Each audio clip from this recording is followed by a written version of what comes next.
Baik, Assalamualaikum warahmatullahi wabarakatuh. Perkenalkan, kami dari kelompok 5. Di sini kami akan membahas mengenai rencana respon gizi. Tugas 4, gizi bencana. Next.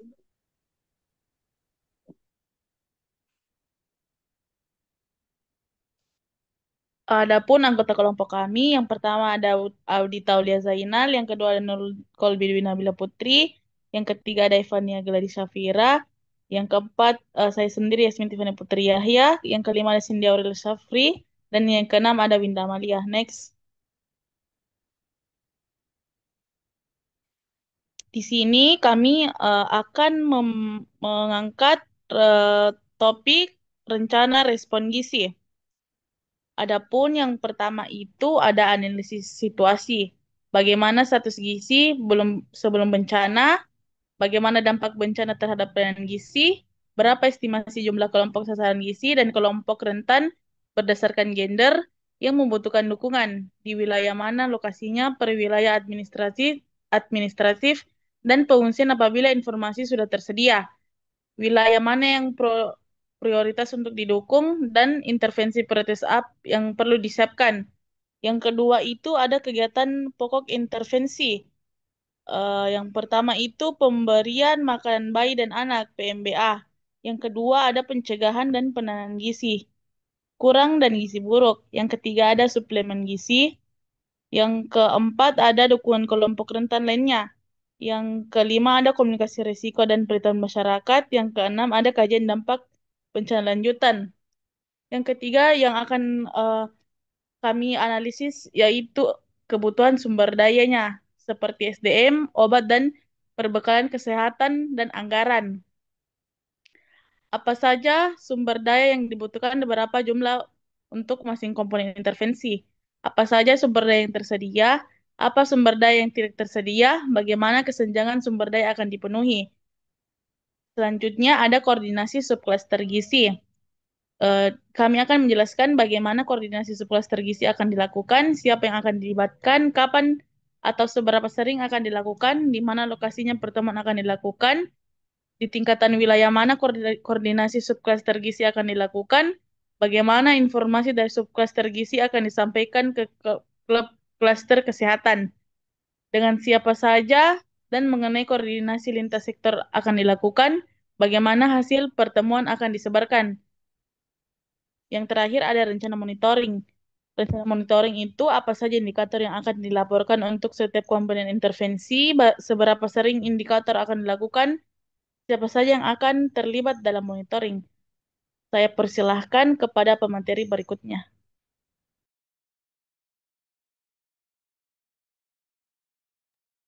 Di sini ada status gizi sebelum bencana, di mana di Provinsi Sanubari, status gizi sebelum bencana menunjukkan angka yang mengkhawatirkan. Hanya 20% ibu yang memberikan ASI eksklusif, dan banyak anak mengalami stunting serta gizi buruk.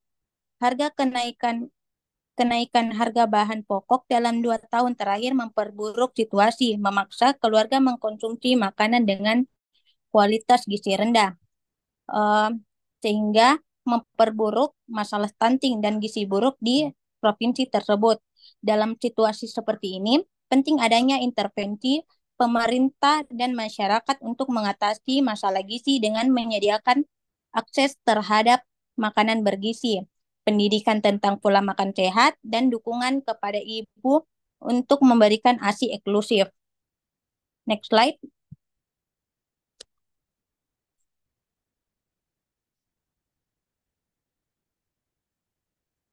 Selanjutnya ada dampak bencana terhadap pelayanan gizi. Pada perlindungan terhadap masa depan keluarga sangat penting agar mereka dapat tetap hidup stabil dan terjamin secara finansial. Meskipun terjadi hal-hal yang tidak terduga seperti kematian, kecelakaan, atau penyakit serius, memiliki asuransi terutama asuransi jiwa dan kesehatan sangatlah penting. Selanjutnya saya berikan ke pemateri berikutnya. Selanjutnya ada estimasi kelompok sasaran gizi. Diperkirakan kelompok sasaran yang membutuhkan dukungan meliputi ibu hamil, balita, dan kelompok rentan lainnya. Lokasi prioritas untuk intervensi mencakup daerah terpencil di Kabupaten Saliwa, di mana akses ini terhadap layanan kesehatan dan makanan bergizi sangat terbatas. Next. Adapun intervensi prioritas. Intervensi yang perlu diprioritaskan meliputi pemberian makanan bayi dan anak atau disebut dengan PMBA, pencegahan serta penanganan gizi kurang dan gizi buruk, serta dukungan untuk kelompok rentan seperti lansia dan penyandang disabilitas. Selanjutnya, saya serahkan ke pemateri selanjutnya.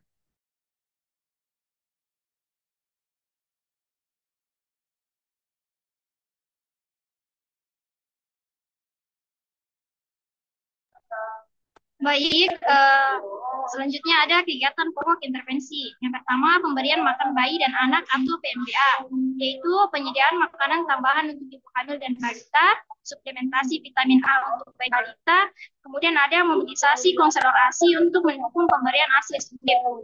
Lalu pencegahan dan penanganan itu identifikasi gizi buruk yang besar dan sana gizi buruk dengan dukung dari tenaga kesehatan terlatih.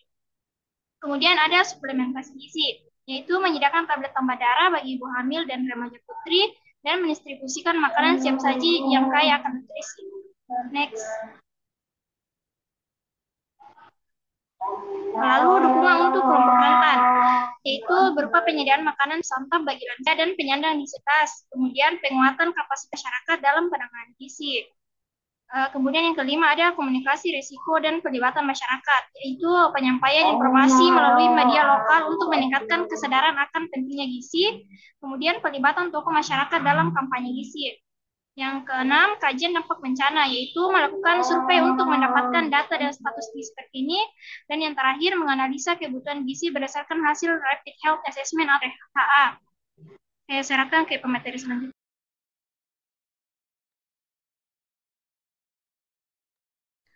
Selanjutnya ada analisis kebutuhan sumber daya. Yang pertama, sumber daya yang dibutuhkan.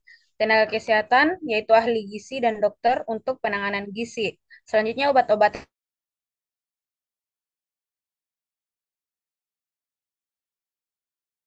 penting dan bahan makanan berdistribusi. Selanjutnya, sumber daya tersedia. LSM lokal siap mendukung distribusi makanan dan konseling. Universitas Sanubari Jaya memiliki stok bahan makanan anak yang dapat dimobilisasi. Selanjutnya, sumber daya tidak tersedia. Ketersediaan tenaga kesehatan di daerah terpencil masih terbatas. Infrastruktur transportasi yang rusak menghambat distribusi bantuan. Selanjutnya, kesenjangan sumber daya. Kesenjangan ini akan dipenuhi melalui kolaborasi dengan LSM, pemerintah daerah, serta mobilisasi relawan lokal. Saya serahkan ke pemateri selanjutnya.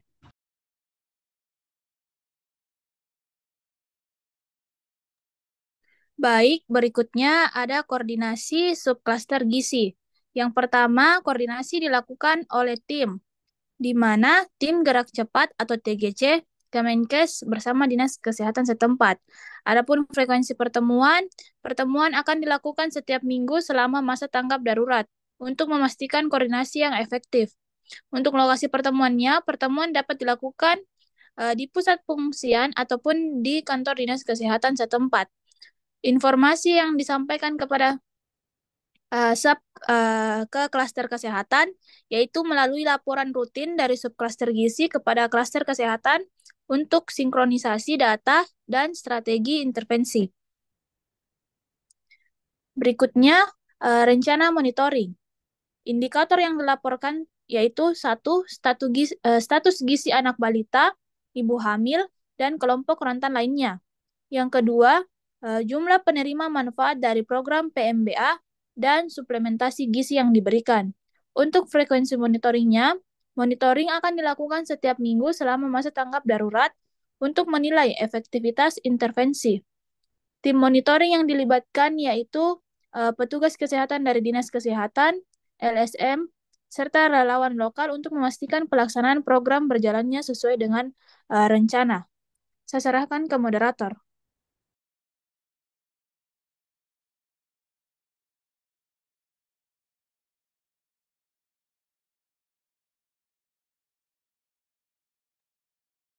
Baik, itulah mungkin yang dapat kami sampaikan dari tugas yang telah kami kerjakan. Terima kasih. Wassalamualaikum warahmatullahi wabarakatuh.